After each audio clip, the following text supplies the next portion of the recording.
What's going on, everybody? Welcome back to another episode of Bischoff and Brown here on the Detroit Lions podcast.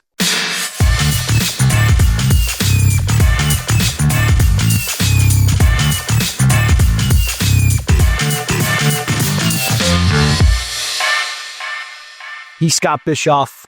I'm Russ Brown. We are back after the NFL scouting combine in Indianapolis at Lucas Oil, home of the Colts.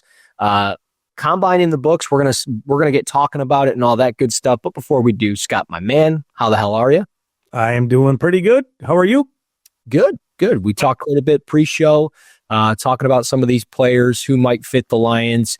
We'll obviously dive into some of that, but really more of like a general combine, just organic conversation of what we thought of the performances on the field. I've got some questions. Scott's got some questions. We're going to talk about it and just have our normal Tuesday night organic conversation before puck drop of the Red Wings. So let's just jump into the combine. Overall feel, how did you feel, just generally speaking, of the performances that you saw from Thursday to Sunday? It's not a great class, man. It's just, but I suppose I have to then understand that a lot of like the best players and a lot of the pure talent in this class didn't work out at all.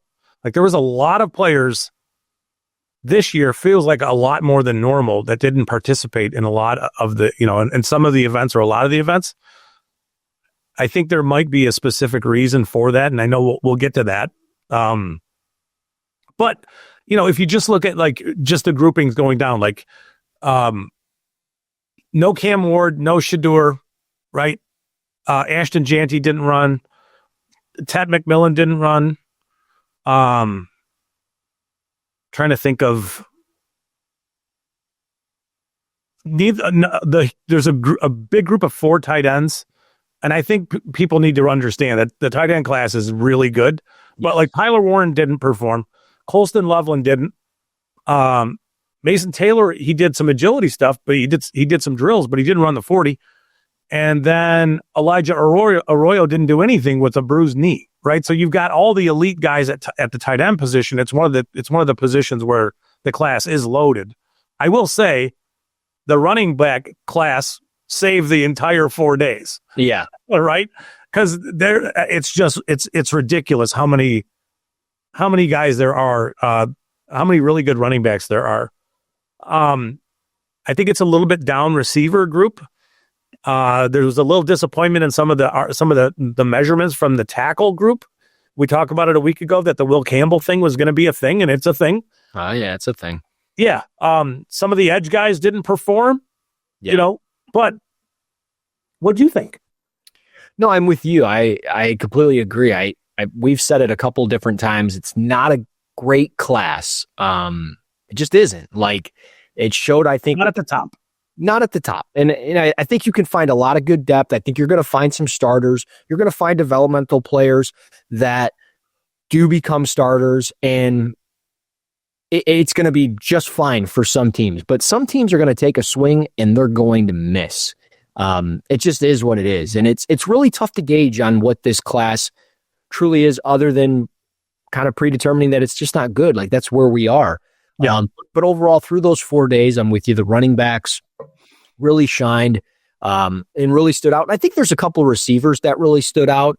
We'll talk about Matthew Golden a little bit and a couple of different guys. Arian Smith didn't run as well as I thought he did, but Shamir DK did from Florida. He's been kind of a constant riser, somebody I talked about before the Senior Bowl.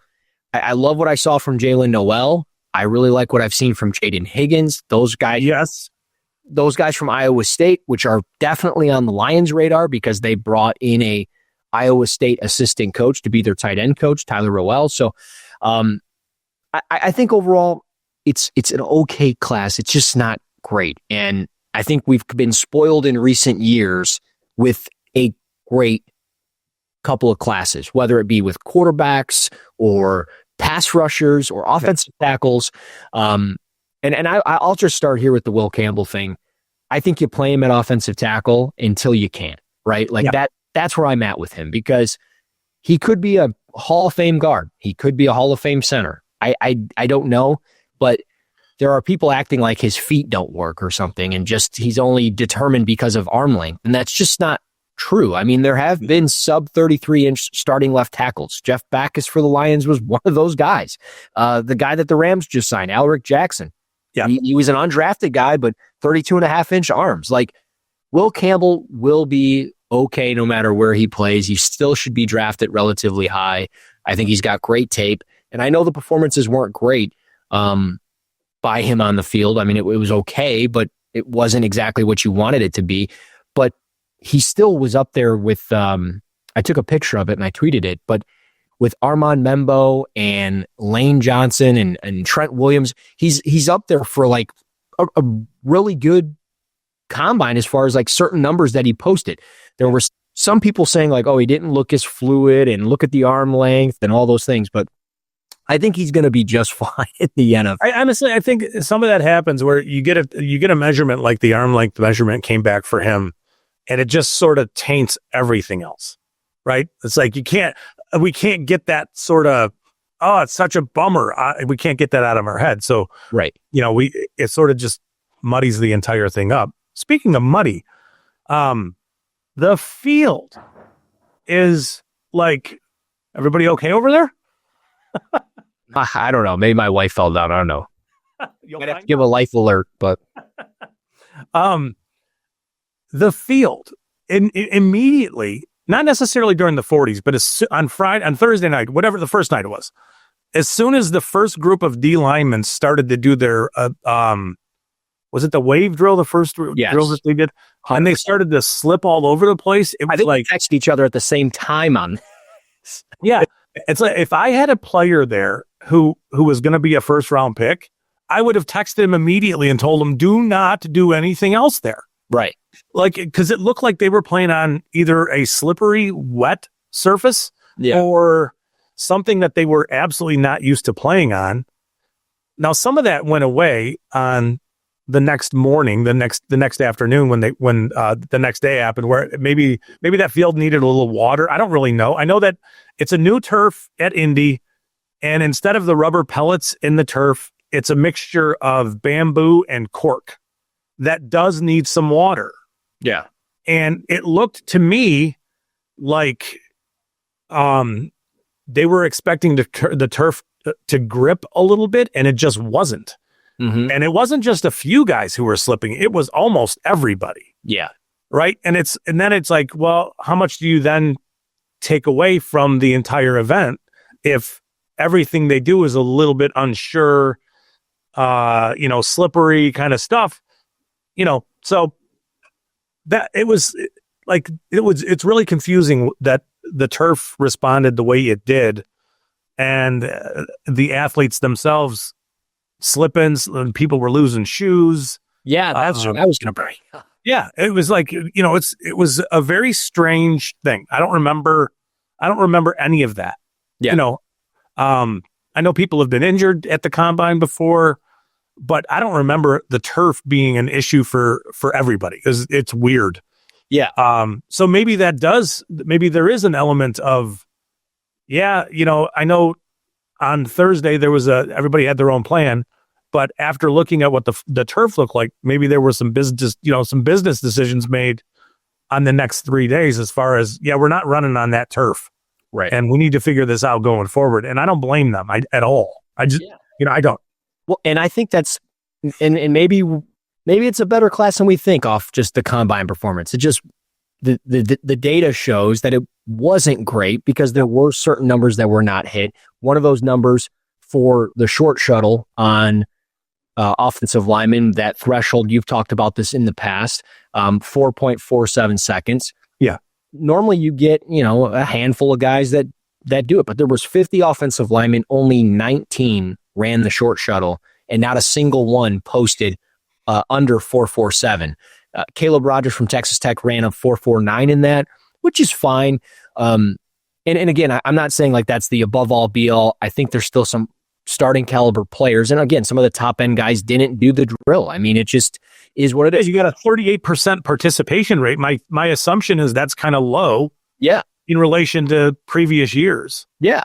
Again, it's just an assumption, so don't murder me for saying it, but it feels like that's low, right?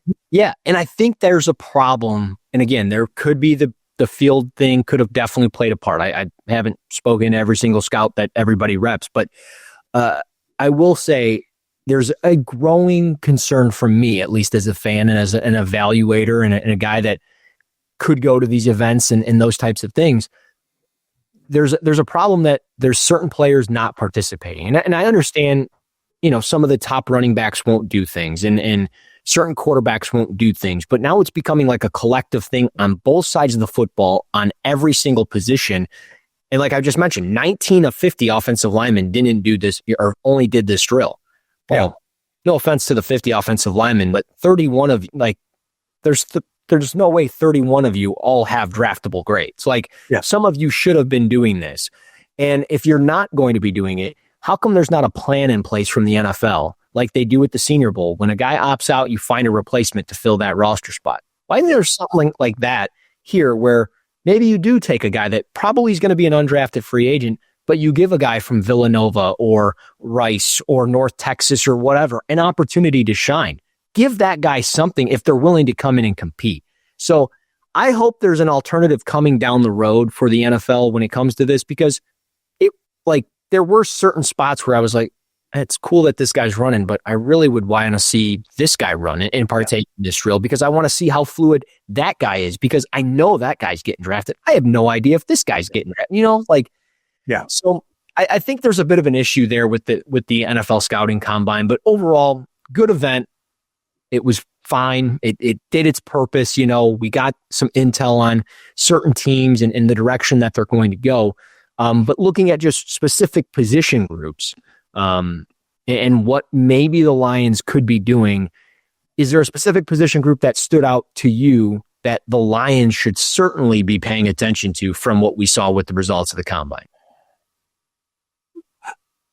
That's a great question. I don't, as far as the results from the combine, no. I think that obviously we know that the tight end class is loaded. We know, I think the edge class is good.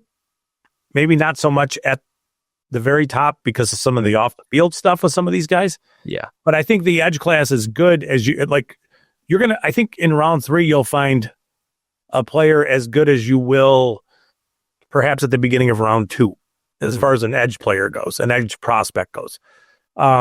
I think the defensive tackle class is really deep. And that's kind of where I'm thinking, we talked about this a couple times, and I think it deserves a little bit of reiterating at this point, is if as a fan, you're looking at pick 28 and you've got it etched in pen that you want it to be a pass rusher, you might be disappointed. Yep. With this class. So, is there a chance they go defensive tackle there? Yeah. Mm-hmm. We talked before, Derek Harmon from Oregon is a pretty dynamic 3-tech, 5-tech kind of move him around kind of player, but really interesting prospect. My guess is in this class, he probably is gone at pick 28, which would suck if that's kind of what they're looking at going. But, I think the D tackle group is obviously it's a need. McNeil, I don't think McNeil will be ready, but you always need more guys. You need more there, right? Yeah. You can't ever have too many, penetrating kind of penetration kind of players coming from the interior of the defensive line. And the same thing can be said for edge. There are good edge prospects in this class. One thing that we did touch a little bit on is the guard position, the interior offensive line position. Yeah. And particularly the versatility of a guy, of bringing in a player who might be able to play guard, but also can play center for you, right? I don't know how, Ragnall's been here for a while. He's obviously a very high level prospect. Yeah, I like the idea of bringing in a player to play guard who eventually might kick inside and play center for you for like, I'm thinking of like a Gray Zabel type player. Like a guy who you could play at left guard and feel comfortable doing it pretty quick, who can play center at a very high level in the NFL. Yeah. I think now, is that a sexy pick? No. Is it a pick that helps you a lot in year one? Maybe not. I don't know, but it's certainly something that they may consider if they really value that and they covet that kind of stuff. In a scenario where it feels like everybody you may have wanted at pick 28 is gone, So to me, those are the three positions I think that warrant, a deeper, harder look is offensive tackle, interior offensive line, and edge. And we've been talking about it for a while, so I nothing really changed. No, I'm with you. I think it's pretty much one of those three positions as well. I will say, I think if there's any chance that this kid falls, that they would probably roll the dice on him. And that would be Malachi Starks from Georgia. I don't know why post-combine mock drafts and things like that. I know you can't really always pay attention to those things, but there are people that hit those things nail on the head. And I think Malachi Starks from Georgia, if he ends up being there, he ran a 4.5, and people were like so upset that he only ran a 4.5. And then like you watch his next gen stats stuff of like speed through all the drills. He was number 1 in 5 of the drills, and he looked great on the field. And I still think he's one of the 10 best players in this draft. And I think he'll end up being a top 20 pick. But if he ends up falling to 28, I think they would really consider bringing him in because he can play multiple spots in your secondary. And if they can't get a Kirby Joseph deal done, now you have a little bit of insurance with Malachi and Branch and so on and so forth. So I thought he really stood out as just one of the better players in this draft. Yeah. You mentioned, are there any corners that stood out to you that you thought, Look, I'm just going to pull up the list really quick. I mean, obviously Maxwell Harrison, he ran the fastest 40 time, and there seems to be a lot of buzz around him. I did like what I saw from Jahdae Barron. I was just going to say, does that feel like if he's there, do you just run to the podium because he just shouldn't be there? Yeah. And that's the thing. Like, I think he made himself some money to where he probably won't be there. You look at what's going on in Green Bay with, Jair Alexander, he's probably gone. And it's like, all right, they probably look at a corner. I would have to think at some point here in the first or second round. So yeah, I think he really stood out. I was really hoping that Noah Williams, the 4.5 time is fine. I thought there were times through certain drills that he just didn't look as fluid on the field, but because he kind of like weaved a little bit when he'd open his hips and stuff. But overall, like, really good press corner. He was a guy that really flashed on tape. He had a good Shrine Bowl week and stuff. So I thought those were kind of a couple corners. But one player in specific that I wanted to bring up, because you mentioned edge rusher, and I think he's almost like a Zadarius Smith clone. And I think if they were considering on bringing Zadarius Smith back for the year, picking up his option, and you want to bring a guy in that maybe develops under him with a similar build, it's kind of scary how similar they are with their build on the field, the way they play, and then the way that they tested. And that's Ja Joyner out of Minnesota. I'm not his biggest fan, but 6'4", 262, 34-inch arms. He ran the 40 in 4.6 seconds. So Darius Smith, when he came out, 6'4", 274, 32 and 5/8-inch arms. But the crazy thing is the 3-cone drill, 7.42 for Smith. Joyner, it was 7.33. And then the short shuttle time was damn near identical, 4.66 for Smith and 4.68 for Joyner. And then they, 29-inch vertical for Smith and 30-inch vertical for Joyner. So like, I thought there was a lot of comparables there on the field with the numbers. And I'm just pulling this up on the NFL, combine website, but I know he's not overly explosive, but if you're looking at a third or fourth round developmental edge, Ja Joyner makes a ton of sense for Detroit if they were to pass on it in the first round. And that's why I wanted to bring it up, just to take a little bit of a deeper dive, because it is hard to predict a little bit of what's exactly going to be on the board at 28.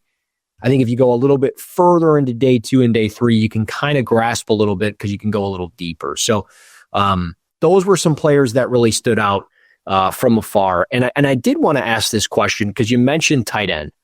Yeah.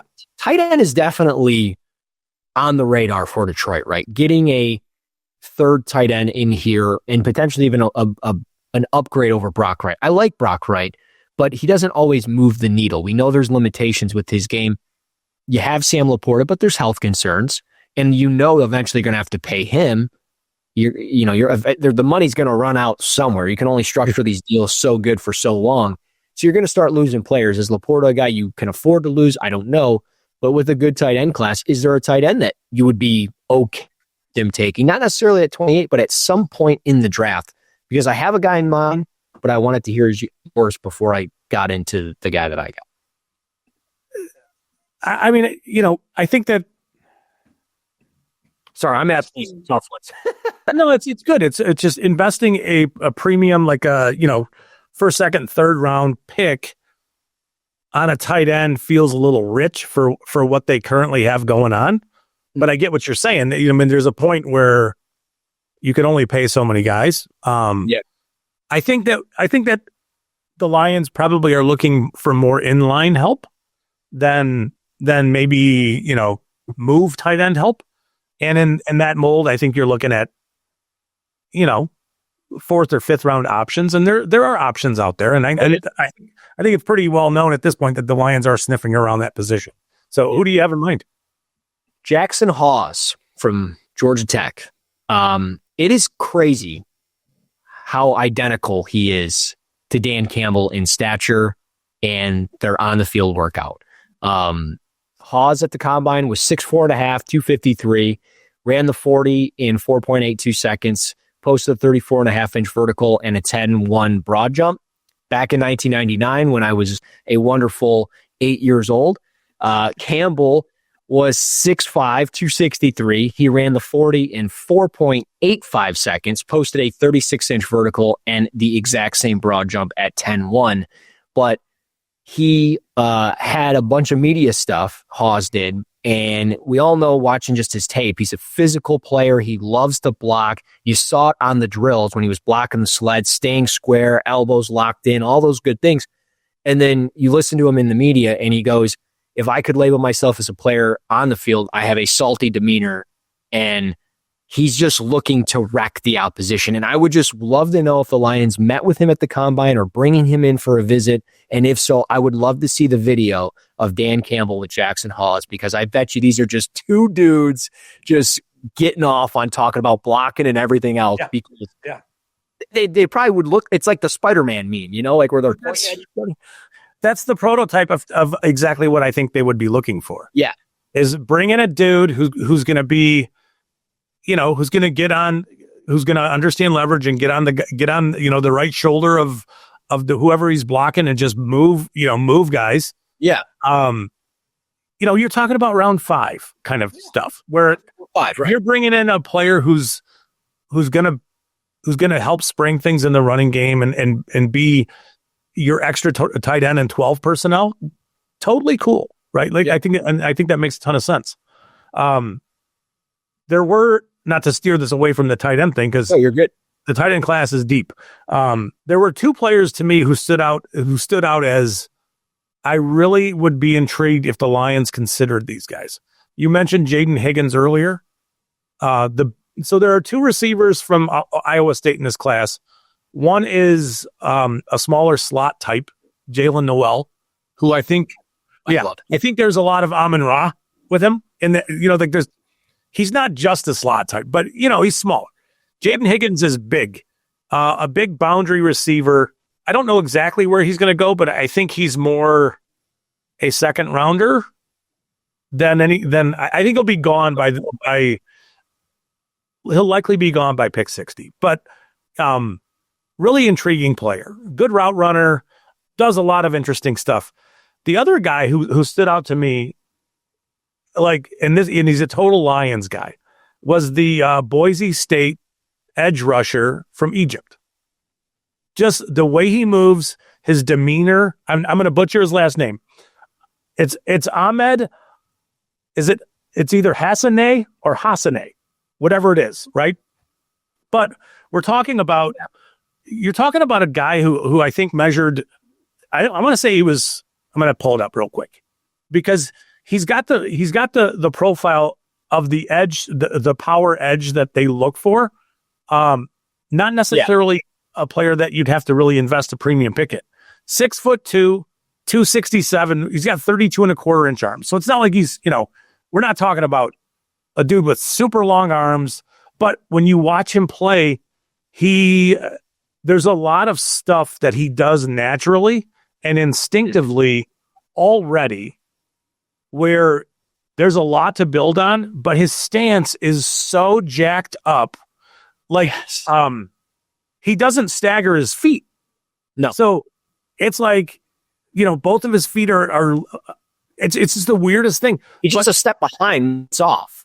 He's just yes, but he still is capable of turning the corner. He plays with plenty of power. He plays with really good leverage. He understands how not to be blocked. All that stuff he already does while being really inefficient with his first step. Yeah. So, and the way he moved in the drills, and then I think the way he wasn't combative with Chuck Smith, the Ravens passing game or pass rush coordinator. He wasn't combative with them. He was he was fiery with them. He was getting fired about it, like, "Hey, let's go! Come on, let's go!" kind of stuff. And to me, that guy screams Lions, right? But again, in round 3. So if you want a developmental piece, in the middle of the draft, I think he would make some sense. He does. Absolutely. So those are the two guys I think, where it's like, if we find out that this guy has a meeting with the Lions, it makes sense. Yeah. Well, I completely agree with you, but I was going to just go to one player and pretty much kind of cap it in there because it's hard to go into every position and every single player because there's some position groups that probably just don't serve the Lions to talk about. Maybe quarterback. I know they met with one specifically, Jalen Milroe. They're just doing their diligence in case something comes up. I don't think there's anything to buy into them trading Hendon Hooker or anything like that. So, we've already talked about that on a previous episode, but your boy, Donovan Ezaraku, is probably going to be a first round pick. And he may be a guy that really fits the Lions more than we think. And he's a guy that, at 6'2", 248, not necessarily ideal game, but at the same time, when you're talking about winning leverage and the speed and quickness that he has off the ability to turn the corner, just getting a productive pass rusher, our opposite of Aiden Hutchinson, is important. And we 34 inch arms. In 34 inch arms. So this is that at 28, if he's there, if Derek Harmon's gone, I think this is the alternative. And I thought he was a player that just stood out with his performance at the combine. I thought he looked really fluid. In drills, I thought he tested well enough because I think the dream of Shamar Stewart is long gone. Oh, it's dead. We had a good week. Yeah, it was a nice little talk. But Ezaraku, who 6.94 seconds in the 3-cone, led all defensive linemen that participated in that drill. He didn't do the 40, but 22 reps at the bench with 34 inch arms. That's impressive for a sub 250 pound pass rusher. So I just wanted to bring him up again because you've mentioned him, and everybody I've talked to since the combine has said he's a first round pick. So I think there's some Harold Landry to his game. And the way he talked too. Like, I don't know if you saw. You can bring it up. Talking to Dan Campbell, right? Like, yeah. I think he'd be a great fit. So, a lot of names, a lot of different position groups. We'll keep talking about him as we move along. We'll get into another position group probably next week and I think we might even have some free agency stuff going on. So we'll see how it all shapes up for next week's episode. But I got nothing else. You got anything? No, we're good. Cool. Well, good to join me again. Yeah, always. You guys, of course, can rate, review, and subscribe to the Detroit Lions podcast on YouTube, Apple Podcasts, Spotify, and all other podcast platforms. And, of course, you can follow us on Twitter at Russ NFL Draft and at Bischoff_Scott. He's Scott Bischoff. I'm Russ Brown. This has been Bischoff and Brown right here on the Detroit Lions podcast. We'll see you guys next week.